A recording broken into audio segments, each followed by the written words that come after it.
Good afternoon, everyone. Welcome to the third Marketing Mondays. Thank you for joining us. Everyone will be on mute for the duration of the presentation. You may add your questions into the chat room or hold them on till the end of the presentation. I am Vanessa Quijano, the Senior Vice President of Business Development at Invest Newark.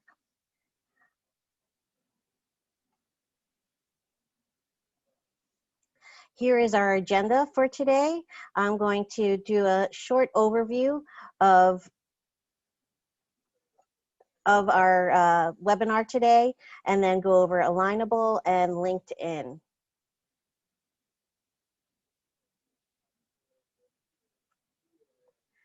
As I mentioned, I am with Invest Newark. We are here to advance economic prosperity for all Newarkers. We do so by ensuring you have access to knowledge, like today's webinar. We also make sure that you have access to capital from funding resources from federal, state, and local organizations. We also make sure or are seeking to ensure you have access to land from our land bank.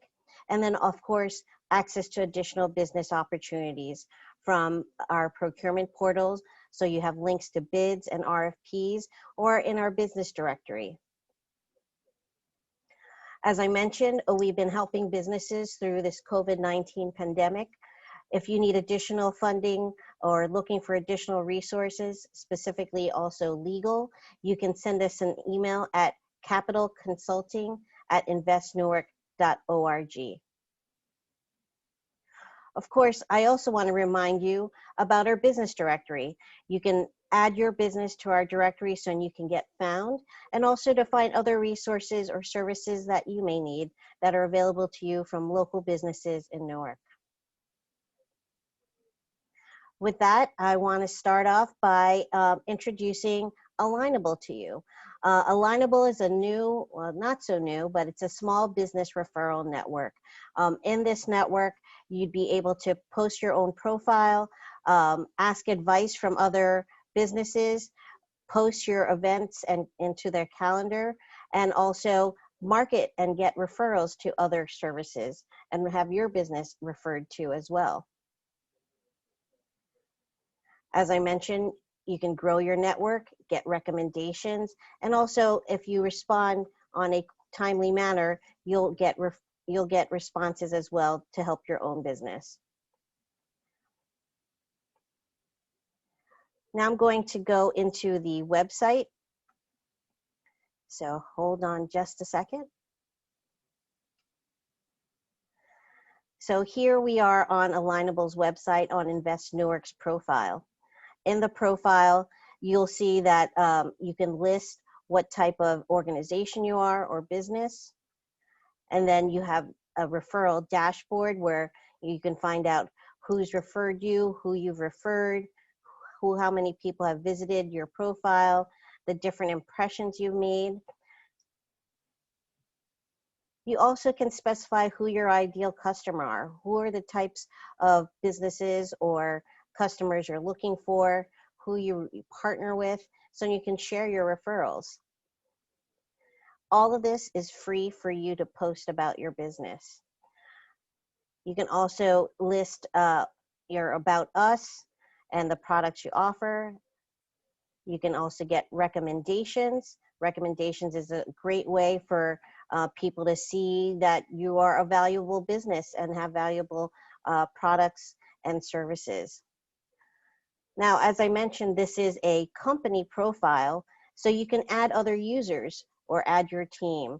So you would simply go on your page and add a user. You would put the person's, your contact's information here, set their password, so and others can, in your business, can also have their own profile page. Now, as I mentioned, you can also list events on their calendar. You can see what's going on, what are some of the other events that are in particular that are similar to your services. And then you can add your own, and all of this is free to you, where you can add the title, the date, a short description, You can link it to an Eventbrite page or to a Facebook page. You could also add different photos. And then, of course, the community. It's all about the community. So you can find out who are the other businesses on here, what different events are going on in the calendar, what are some other services that are available to you, similar to yours. And then there's also local discussions. Individuals can also look for advice. If you can find out different marketing tools, how to increase your client base, and much more through Alignable.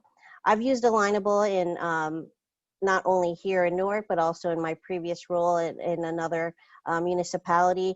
And I have found that the businesses really find this as their own small business network, as a great tool for them to market themselves, and also to understand what other small businesses are going through that may help your own small business.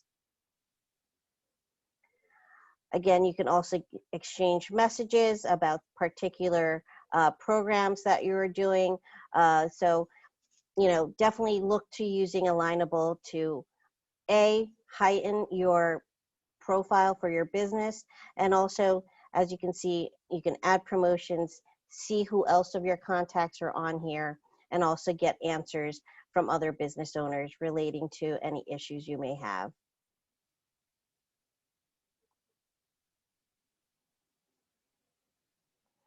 With that, I now would like to introduce to you our next speaker. Our next speaker this afternoon is Stan Robinson. He has over 25 years of experience in sales and marketing. He is a director of training and coaching with Vengresso, a leading sales transformation company. He has his BA in psychology from Harvard and a master's in public affairs from Princeton. So without further ado, Stan. All righty. Thank you so much, Vanessa. Let me just hit send to try and get this link. If we can check on the back end, it appears that people who are trying to get in may be being sent to an earlier event. So I just shared the link to someone I got a LinkedIn message from. Oh, okay. So just as an FYI. Thank you. Let me check that out.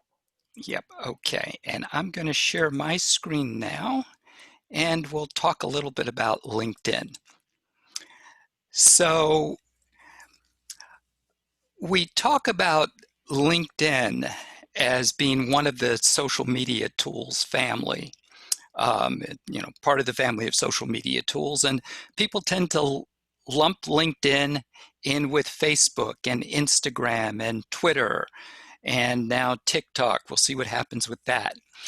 But what's different about LinkedIn, because I understand that most of you on the call are entrepreneurs, business owners involved in business in the greater Newark area. What's different about LinkedIn is that it was designed as a professional network from the very beginning. LinkedIn actually started before Facebook. So I mention that because LinkedIn is a very important tool for you as far as presenting your professional brand to the audience that you want to reach. And I know that when I was an independent consultant, I was on a very tight budget as far as marketing. I didn't have a marketing budget, so to speak. So I don't know if anyone can relate to that. But if you are on a tight budget, keep in mind that until you have the funds together to have your website developed, you can use LinkedIn as a personal website, so to speak. Now, one of the differences between LinkedIn and Alignable that we just talked about is that on LinkedIn, you can have your personal profile, and that's what we'll be talking about today in the time that we have. And you can also have a LinkedIn company page. Now, we're not going to talk about the company page today, but be aware that you can have both of those on LinkedIn. Having said that, your LinkedIn personal profile is far more important. So if you're like most business owners and you have to figure out where to invest your time on LinkedIn, yes, do make the time to set up your LinkedIn company page because it's easy to do it. Okay, it's basically just one page of information about your business. And if you're using Alignable, essentially you can use the same information for your Alignable profile as you use for your LinkedIn company page. But invest most of your time in making sure that you have a LinkedIn profile that is designed to attract the audience that you want to attract and convey the message about your business and the business problems that you solve that will attract your specific audience. Now, a lot of times people will say, you know, how do I decide whether I should spend time on LinkedIn, on Facebook, on Twitter, on Instagram? The short answer is that as a business person, you want to have a LinkedIn profile set up so that when people do their research on you, as they can and should, if they're considering doing business with you, if they're considering working with you as a vendor, as a partner, as an employee, all of those people will be researching you. And one of the places that they will look to find information on you is on your LinkedIn profile. Now, here is one key takeaway right up front. Most people have their LinkedIn profile set up like a resume because most of us are used to thinking of LinkedIn as our online resume. What I want you to think about LinkedIn as is as a sales letter for you and your business, not as a resume. Because when you think about it, when you're in business for yourself and a prospective customer is doing their research and they want to learn more about how you can help them, they're not interested in reading a resume. They're interested in one thing only. How can this person help me solve my business problem or the personal problem that I'm trying to solve? Now, you realize that when I say a business problem or a personal problem, we're not talking about a problem in the sense of a personal problem that you would only share with a close friend. We're talking about the reason why people buy your products and services. Everyone in the world listens to the same radio station. It's a radio station called WIIFM. WIIFM. That stands for What's in It for Me. So all of your marketing communications, not just your LinkedIn profile, but your website, if you're using a Facebook page, if you're using Instagram, if you're doing email communication, if you're using other platforms, all of those profiles need to answer the question, what's in it for me? Me being your ideal customer. Now, I could spend the next 30 minutes talking about the importance of clearly defining who your ideal customer is. But I'm not going to do that, and that's probably something that you're learning on other Marketing Monday episodes. But I reiterate that it's extremely important for you to be very clear on your ideal customer, their demographics in terms of where they're located. Some of you may have online businesses. You may be able to serve people all over the world. Others may have businesses where people need to be local or they need to come to you, even if it's for curbside pickup in the environment that we're in right now. So the point is, have a clear picture of where your customers are coming from. what ages they are, what income levels they are, what level of education they are, and what the problem is that they're coming to you to get solved. So bear with me 2 seconds while I double check the chat, because multitasking is not one of my strengths. So, okay, thank you. So someone is taking notes, which is fine. Yeah, don't worry, I got you, Stan. All righty, thanks. I'm used to looking at chat when I do training, so thank you. Thanks for the backup. So let's talk a little bit about some of the specifics of your profile. The first thing, first takeaway, structure your LinkedIn profile more like a sales letter for you and your business than a resume.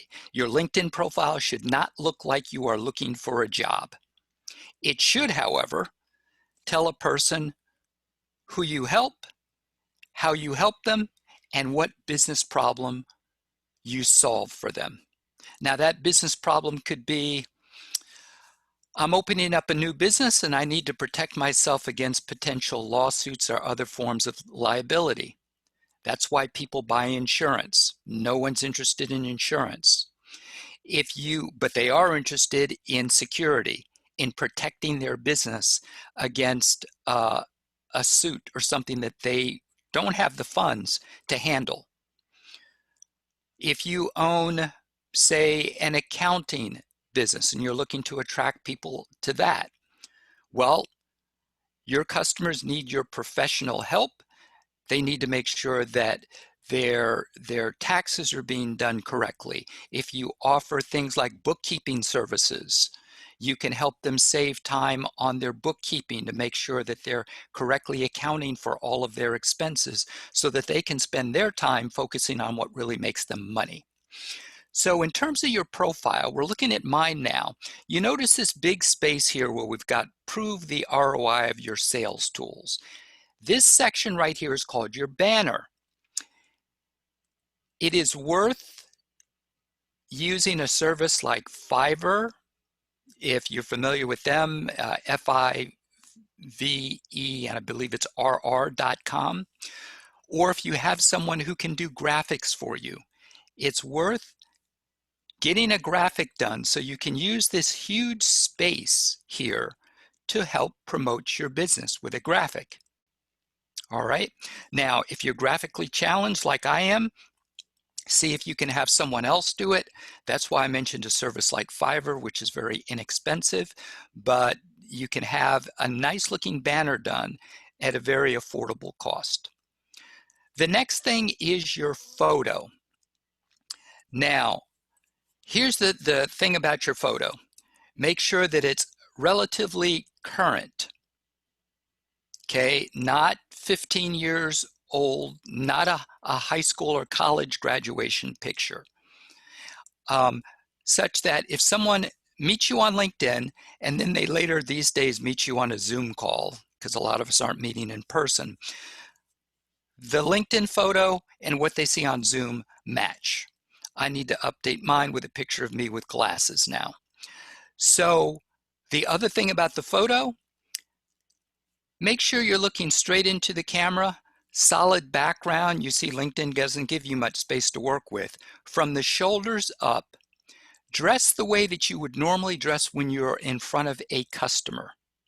Okay, so if you don't wear a suit when you're in front of customers, you don't need to have a suit, be wearing a suit in your picture. And a smile never hurts. It just helps you be a little bit more relatable.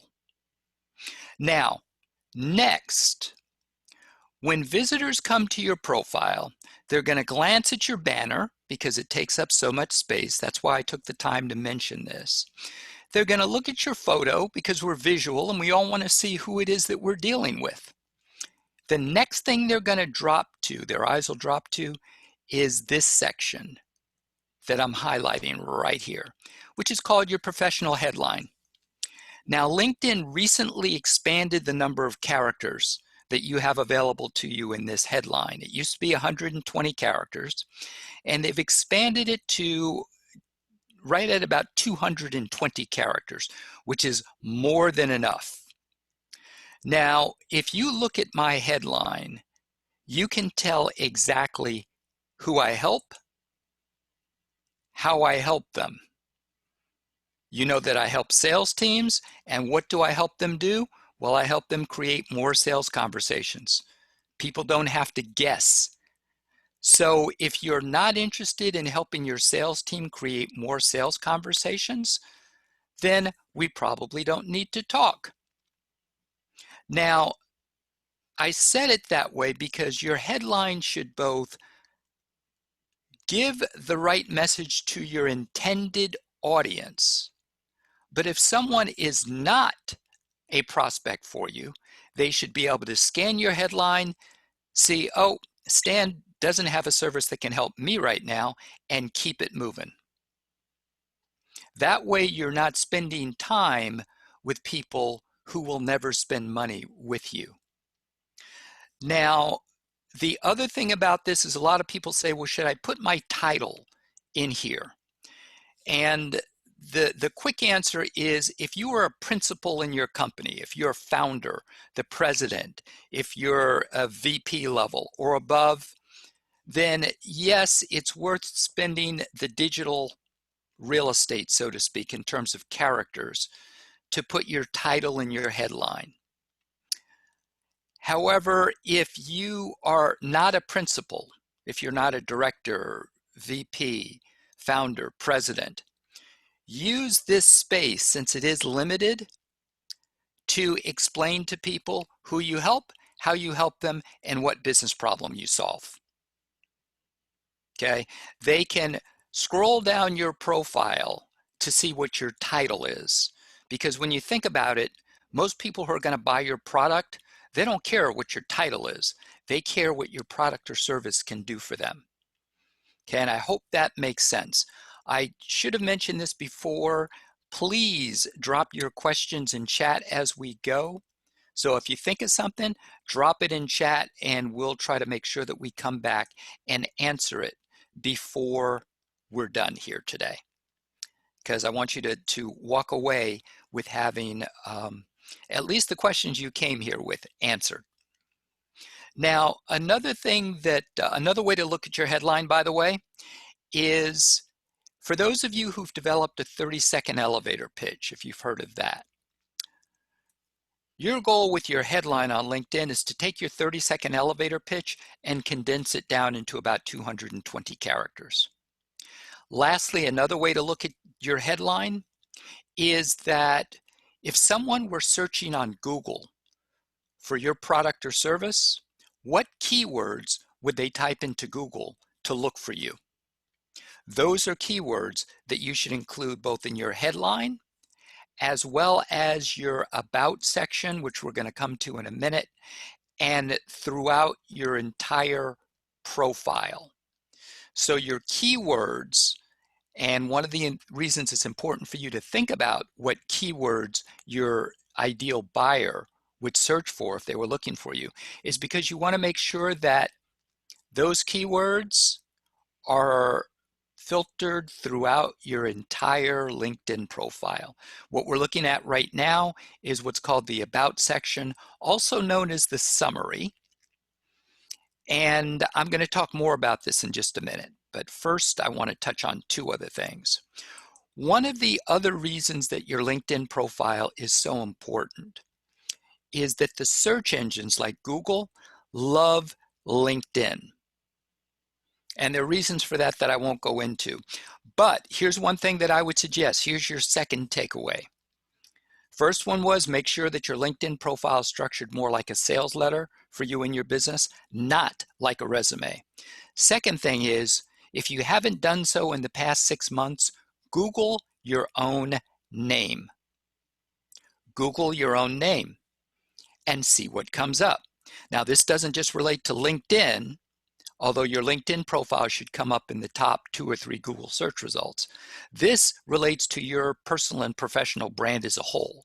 You want to be aware of what the search engines show if someone does a search for you online. Now, when you're doing this search, one thing that I suggest, now I'm using Chrome as a browser. You can do this with Bing or any of the other browsers. But I suggest you do the search for your own name in what's called an incognito browser. Now, some of you may be familiar with that already. If you are, bear with me because I can guarantee that not everyone is. So in Chrome, I'll go to these little three dots in the upper right, click on that, select New Incognito Window. When I do that, this is what comes up. Now, I already did this search in an incognito window, and I searched for Francisco in an incognito window. Now, why am I suggesting do your search in an incognito window?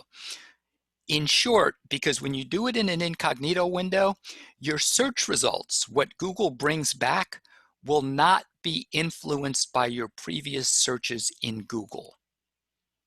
So if you want to see what a visitor, someone who is not you, would see if they did a search for you, use an incognito window because it's like doing it with a clean slate. All right, so that was just a quick side note. What I wanted to make sure that everyone saw, though, and I'm just using Francisco as an example, when I search for him, look at what comes up at the top of the Google search results. LinkedIn, LinkedIn, Invest Newark, which is the organization that he works with, and then Facebook.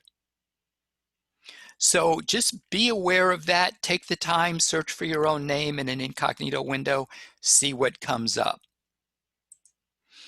Okay, next thing, you want to make life as easy as possible for your visitors on LinkedIn. If someone visits your LinkedIn profile, you want to make sure that it's very clear to them how you can help them and how to contact you if they're interested in learning more. So you see this little contact info button. When you click on it, this is what you have the option of entering into your contact info. Now, I'm using every single field that's available to me except for physical address because what I do is virtual. If you have a storefront, if your physical address is important, there's a field for you where you can add that in here. Okay, but what I'll point out is take the time to fill this out. Because again, you want to make it very, very easy for your visitors, if they're interested in learning more, to just be able to click on contact info and your websites pop up. You can have up to 3 websites in here. You notice you can describe your website because when you come to this field right here, now I have all 3 websites in here. If it's your first time coming here, you'll just see the option to add a website in small blue letters. When you click on add a website, what will come up is a default that will probably look like this. Watch what happens when I select company in the dropdown. So it'll say company, and there's a place for you to put the URL for your company. Here's what we suggest you do though. Don't use the default. Instead, open up this dropdown, go to the bottom, select Other. Watch what happens when I select Other. Right now you see 2 fields. You see website URL, you see company. Watch what happens when I select Other. Another field pops up. In that other field called Type, that's where you can put in a description of what your website or your YouTube channel or whatever URLs you put in here, what they actually are, which makes life easier for your visitor. And by the way, it's also good for the search engines because it's another place where you can include keywords. So do take the time to fill out your contact info. All right, now I'm going to stop for a quick second. Are there any questions in chat that I should stop and answer? So far, nothing yet. But I think people are intently listening to you. I know I am. Yep. Okay. All righty, good enough. Good enough. So we've talked a little bit about the banner and using that to help brand you, the importance of having a photo. By the way, I didn't mention this, even though it may be self-evident. Don't have anyone else in your photo with you.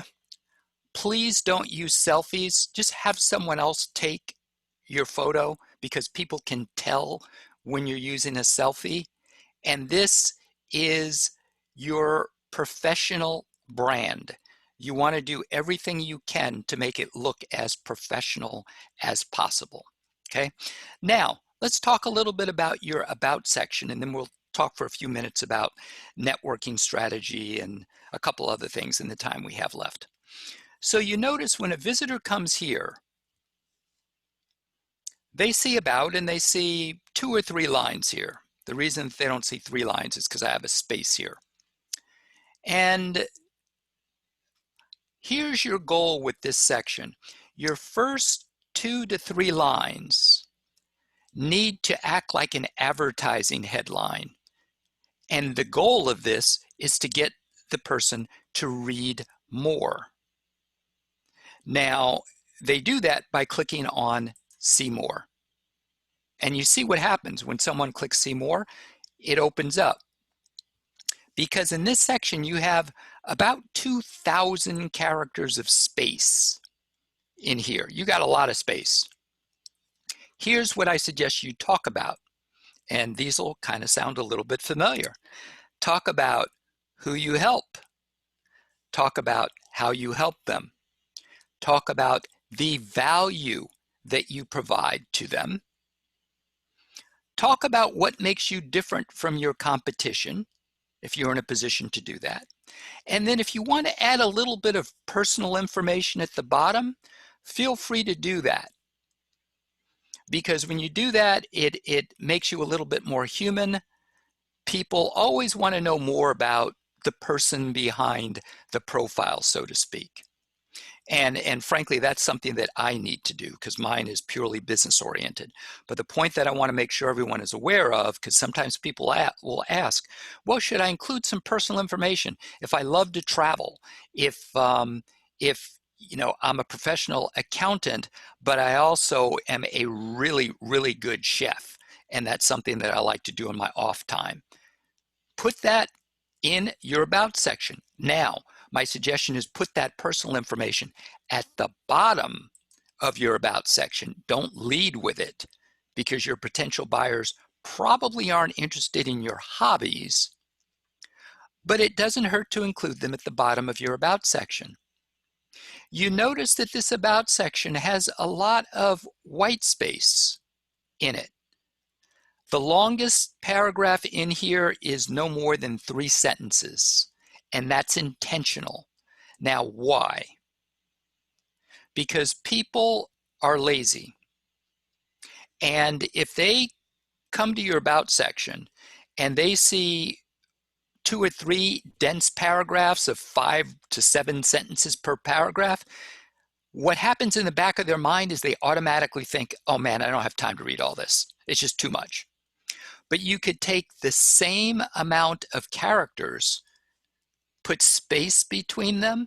When someone looks at this, they think, oh yeah, I can skim this in 30 seconds or less. Same amount of characters, but just organized a little bit differently, and it makes life easier for your reader. Okay, also, as you can see, you can use emojis in here, and again, it makes for a better experience for your reader in terms of highlighting what's important. You'll also notice I have my contact info down here as well. Now you may say, Stan, you just spent all this time talking about the importance of your contact info section. Why do you repeat it down here? Isn't that a waste of space? Well, same logic applies. You remember what I mentioned about why we put white space in your summary? It's because folks are lazy and all of us are easily distracted. So here's the deal. If someone takes the time to open your About section on your LinkedIn profile and read it, they're interested in you and what you have to offer.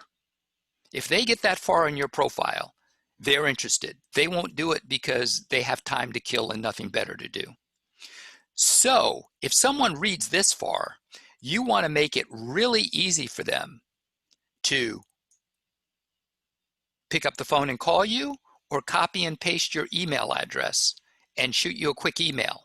Before they get distracted by a notification or something else, where they get distracted for a second, they think, oh, okay, I'll come back to Vanessa's profile in a minute. And you all know what happens when we get distracted. They'll never come back. So that's the reason why I say put this contact info at the bottom of your About section as well, because people don't stumble across your LinkedIn profile by mistake. They come there for a reason. Now, the other nice thing about your LinkedIn profile is that LinkedIn, to my knowledge, is the only social network where you can see who's looked at your profile, even if they don't engage with you otherwise. So even if all they do is they come to LinkedIn and they come look at your profile, you can go to a section. Now, if you happen to be in your profile, you can scroll down to what's called your dashboard, and you can look at who's viewed your profile. And I definitely suggest that you look at this on a regular basis. I would look at it multiple times a week if I were you. Now, the reason why is because, again, people don't come across your LinkedIn profile by mistake. They come across your LinkedIn profile because they're doing research on you, someone's referred you, they're considering doing business with you for a reason. So you want to know who these people are. So it's worth it to take 30 seconds, click. If you're on the basic version of LinkedIn, because everything I'm talking about today, you can do with the free version of LinkedIn. You don't have to pay anything for everything I'm talking about today. You can see the last 5 people who've looked at your profile in the past 90 days. Now you say, well, wait a minute, Stan, you say I can see the last 5 people. I see a lot more than 5 people on your page. Well, that's because I'm paying for a premium subscription to LinkedIn that allows me to see everyone that's looked at my page for the past 90 days. But if you just look at this regularly, you can make sure that you're catching all of these people who look at your profile, because some of them may be prospects for your business. Now, if someone looks at your profile and you take a quick minute to look at their profile, and here's a real quick tip.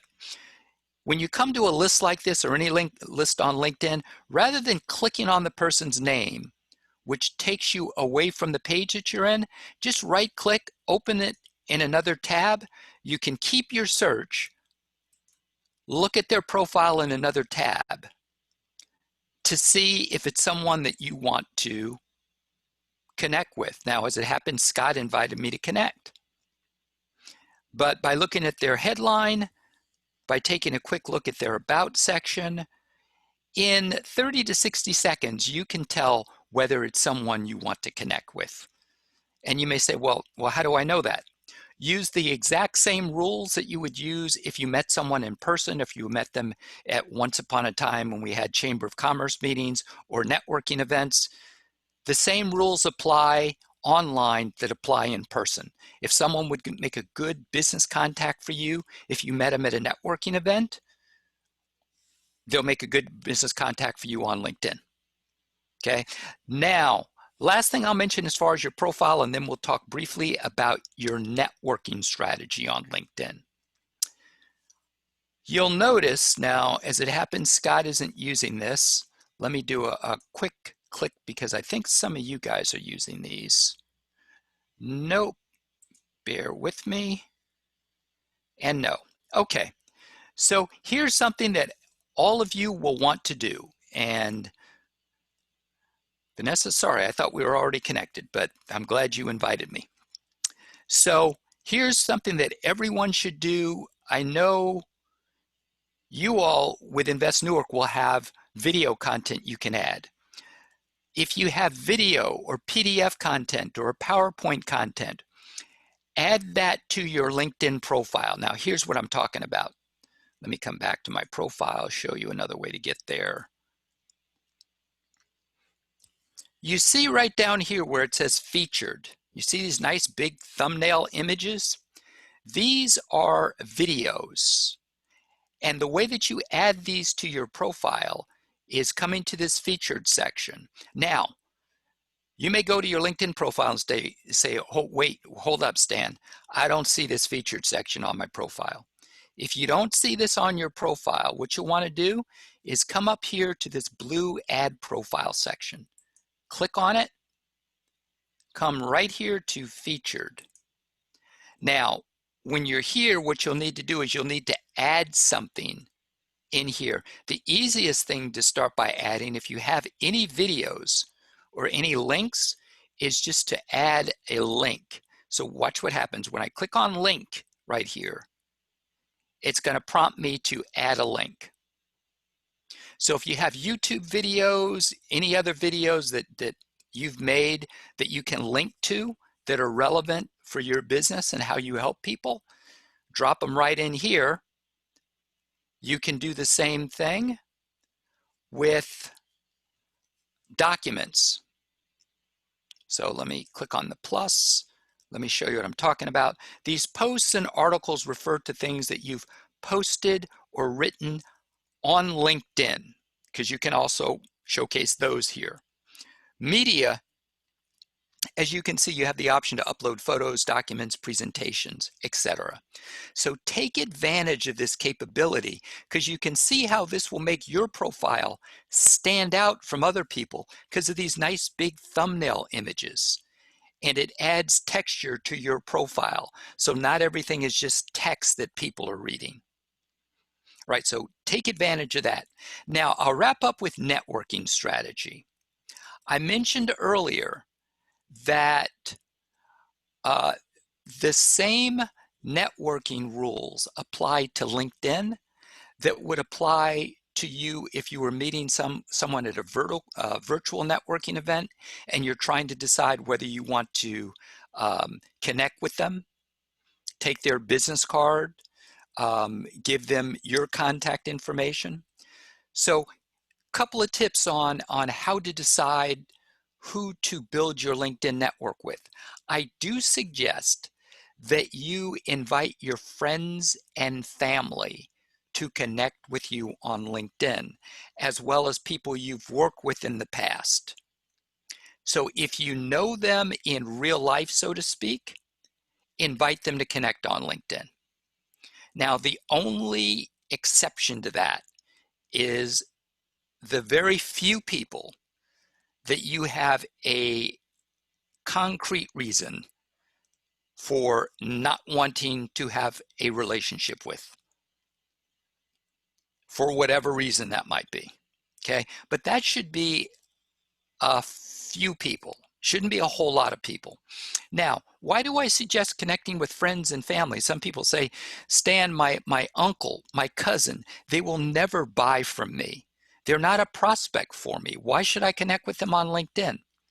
Well, it's because you don't know who that person knows.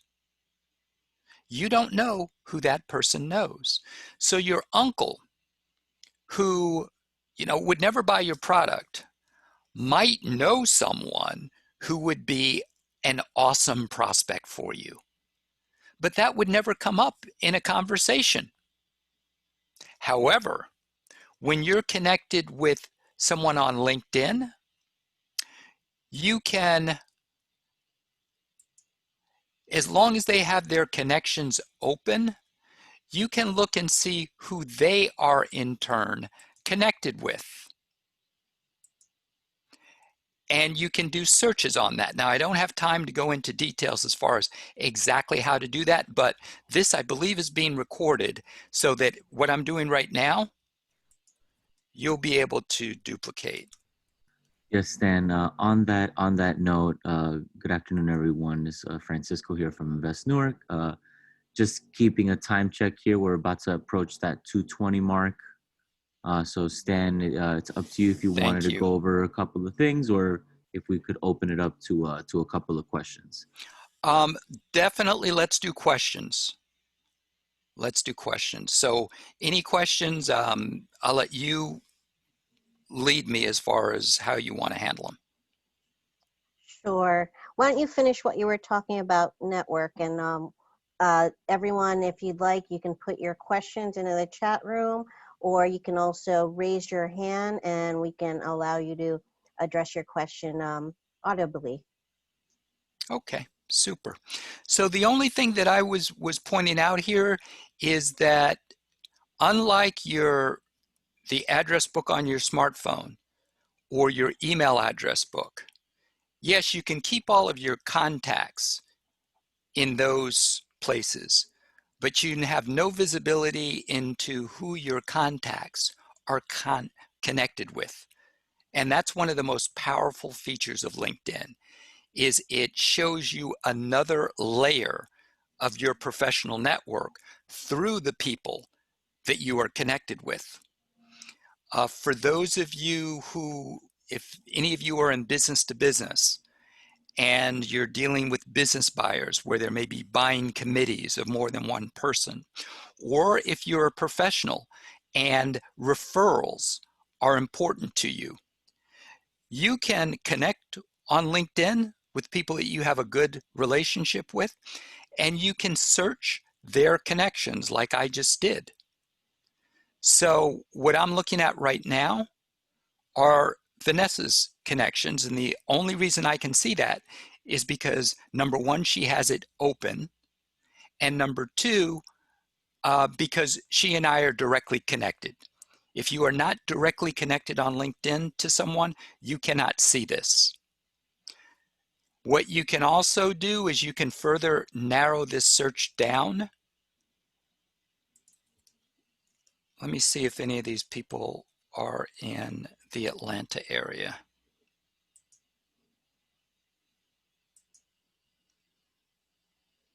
Okay. So when I did this quick search, in terms of Vanessa's connections, about 5 of them are in the Atlanta area.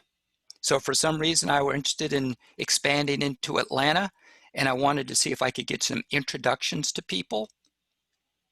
This is a way to look at potentially getting introductions.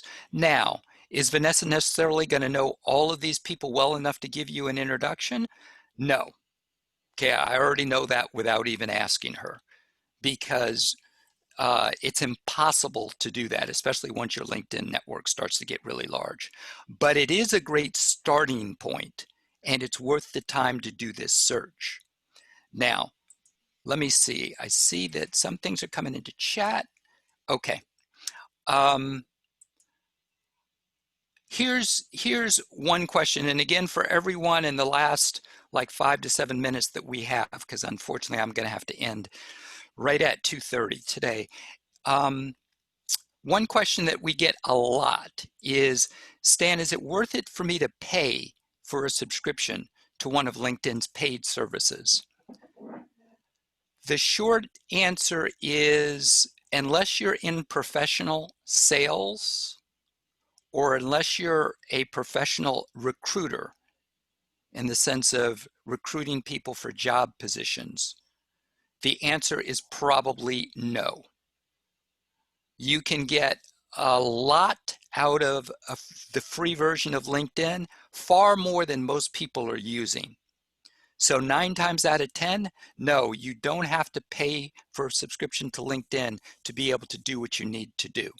The reason that I said if you're in professional sales or in professional recruitment, it may be worth it, is because LinkedIn does have 2 subscriptions that have features that are very valuable to people who are in professional sales or in professional recruitment.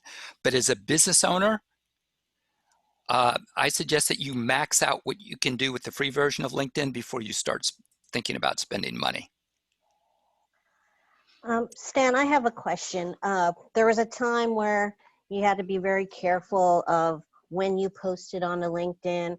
Can you show us, some of the security measures that one needs to make sure is checked off for them? I know when you scroll to the bottom, there's security that you can put, Yep. every time you post something or change something on your profile, those type of security things.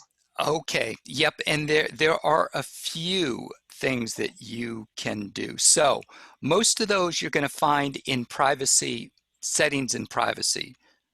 So right here, I'm just going to show you where to go, because as you'll see real quickly, this is a huge section. But what Vanessa's referring to, and Vanessa, correct me if I'm wrong, because there are different types of security settings here, is in here is where you can edit how your profile appears. Now, my suggestion as the default is leave it set to public so that as many people as possible can view your profile, particularly if you're trying to attract people. If you have security concerns, so to speak, you can, for example, only have your photo show to people that you're directly connected with, or only show to people who are in your network on LinkedIn or on LinkedIn. Now, within here, you also have options that allow you to change who can see your email address, change who can see your connections. And all of these, we could have a conversation around the whys and wherefores of when you would use them. Let me point out something else, though. How LinkedIn uses your data. Most of you are not job seekers, so I'm not going to worry about that. I usually don't suggest blocking people. But from a security standpoint, let me show you something under account. You see this under account, it says where you're signed in. I suggest checking this, at least a couple of times a month, because it will show you where you're signed in. Now, if you see a location like the Ukraine or China or Nigeria pop up in where you're signed in, change your password, because it means you may have been hacked. So that's just something to be aware of, just to kind of protect yourself. The other one is, if you're security conscious, there's the option to use two-step verification, which means that when you're signing in, LinkedIn will send your phone a text message, and you've got to enter a verification code in order to sign in. Now, there are other settings that allow you to control your notifications, who can reach you with invitations to connect. So there are a bunch of different settings that you can use to protect yourself and manage all the communications that are coming at you. I hope that helped,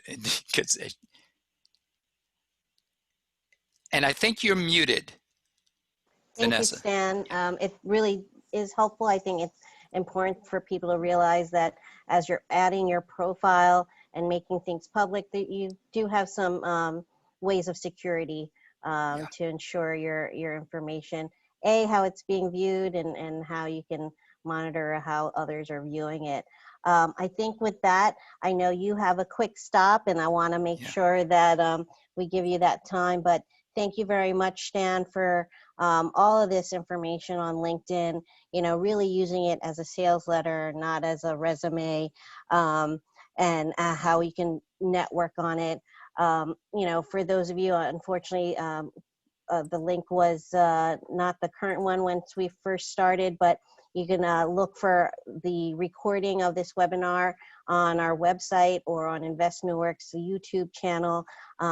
Earlier I discussed Alignable. Alignable is really a company profile, a small business network that you should look into for your business. And I talked about that earlier today. You can look us up on our LinkedIn's. Here's Stan's. He pulled up my profile. You'll see I use my middle initial on mine, and that's something for you to also realize is, you may not be the only. I know I'm not the only Vanessa Quijano. So to distinguish myself, I make sure I use my middle initial, at least on LinkedIn and even on Facebook and other social platforms. But thank you again, Stan. This was really helpful, even for me. I've been on LinkedIn for at least 20 years now, it seems. And, you know, there's always technical There's always new things. advances and ways to better make use of and take advantage of the different offerings these platforms provide to us. Yep. Thank you. It's been a pleasure. It's been good. It's been good meeting you all. And we'll be in touch. Yes, we will. Yes, we will. Thank So you, everyone Stan. connect with Thanks. Stan and me. All Take righty. care, everyone. Bye-bye now. Bye-bye.